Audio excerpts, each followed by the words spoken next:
स्वागत करते हैं, सुस्वागत है। ये पौराणिक कथा है त्रेता युग की, जब लंकाधिपति रावण छल पूर्वक सीता माता का हरण कर उन्हें लंका ले गया। तभी प्रभु श्री राम तथा भ्राता लक्ष्मण ने उफनते सागर में सेतु बांधकर असंख्य वानर सेना समेत लंका में प्रवेश किया।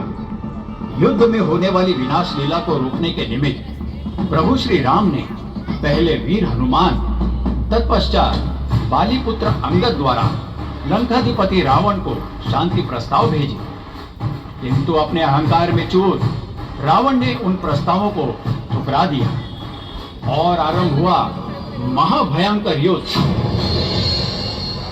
इस युद्ध में रावण के असंख्य सैनिक तथा योद्धा मारे गए। जब भ्राता लक्ष्मण के हाथों रावण के पुत्र मेघनाद का वध हुआ, तब वह विचलित हो उठा।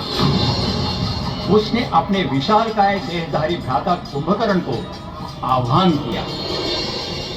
कुंभकर्ण, जिसे 6 माह निद्रा तथा 6 माह जागृतावस्था का वर प्राप्त था, किंतु रावण की अति महत्वाकांक्षा ने उसे बीच निद्रा से जागृत कर दिया।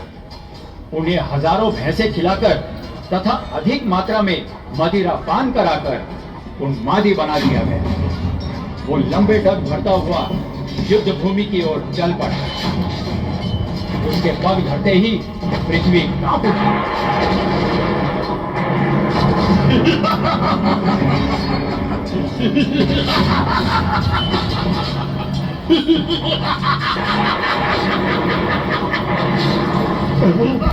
प्रभु भ्राता कुंभकर्ण घायल बनकर युद्ध भूमि की ओर बढ़े चले आ रहे हैं।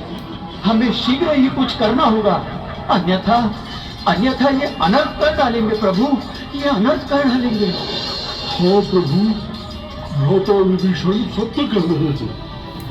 अकेला कुंभकर्ण हमारी समस्त वानर सेना को चींटियों की तरह में समझ है, अतः उसे रोकना होगा प्रभु, उसे रोकना होगा। प्रभु, बीच राज जाम्बवन तथा भ्राता विभीषण के कथन में तर्क है, अपितु हमें शीघ्र इस महाकाय कुंभकर्ण का कोई उपाय करना होगा। प्रभु, कहाँ है वो राम और लक्ष्मण? आज उनके मस्तक काटकर भ्राता रावण के चरणों में फेंक चढ़ाऊंगा। नहीं भ्राता श्री, ऐसा अनर्थ न करें। इसमें प्रभु श्री राम तथा भ्राता लक्ष्मण का कोई दोष नहीं है। ये तो भ्राता रावण ने। चुप कर जा कुलद्रोही, एक तो शत्रु से जा मिला और ऊपर से हमें नीति सिखा रहा है। मेरे समक्ष शत्रु का गुण गा रहा है। मैं सत्य कह रहा हूँ भ्राता श्री। प्रभु श्री राम नीतिवंत हैं, दयावंत हैं। वे सबको क्षमा करने वाले हैं। आप भी उनकी अभय शरण में आ जाइए भ्राता श्री। अपनी जीभा को लगाम दे, अन्यथा मैं तेरी जीभा काट दूंगा। सावधान कुंभकर्ण, प्रभु श्री राम से युद्ध करने से पूर्व तुम्हें हमसे युद्ध करना होगा। मुझे तुझ जैसे तुच्छ वानरों से युद्ध करने में कोई रुचि नहीं। मेरी यह अधीर आंखें उस राम और लक्ष्मण को खोज रही है, जिन्हें आज यमलोक पहुंचाने में आया हूँ। कहाँ है वे दोनों? कहीं हमारे भय के कारण कायरों के भांति छिप तो नहीं गए? उनसे कहो, यदि वे वीर योद्धा है तो युद्ध भूमि में आकर मेरा सामना करे। सावधान कुंभकर्ण, सावधान। ओह, तो आ गए तुम। मैं तुम्हारी ही प्रतीक्षा कर रहा था।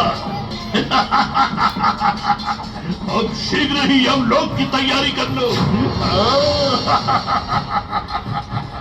कौन यमलोक जाएगा ये तो समय ही बताएगा कुंभकर्ण।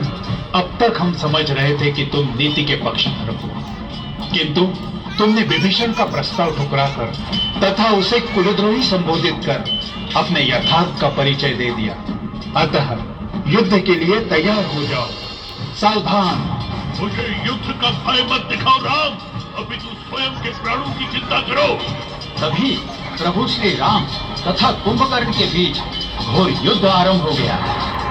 दोनों ओर से दिव्य शस्त्र अस्त्रों का प्रयोग किया गया। इस महासंग्राम से चहुं ओर हाहाकार मच गया।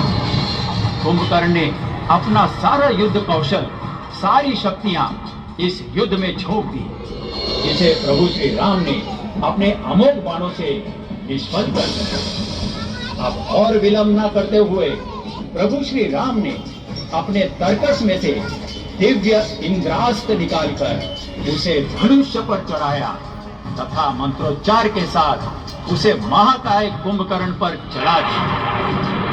इससे कुंभकर्ण की दोनों भुजाएं शरीर से कटकर गिर पड़ी, किंतु तब भी वह युद्ध भूमि पर अड़िग रहा तथा अपने पैरों तले उसने अनेक वानरों को कुचल दिया। यही नहीं, वह प्रभु श्री राम तथा भ्राता लक्ष्मण पर आक्रमण करने हेतु उनकी दिशा में दौड़ा चला आया। तभी मर्यादा पुरुषोत्तम श्री राम ने महाविनाशकारी ब्रह्मदंड चलाया, जिससे कुंभकर्ण का मस्तक कटकर समुद्र में जा गिरा। तत्पश्चात अपने अमोघ बाणों से प्रभु श्री राम ने कुंभकर्ण की विशाल काया के टुकड़े टुकड़े कर डाले और उसे यमलोक पहुंचा दिया।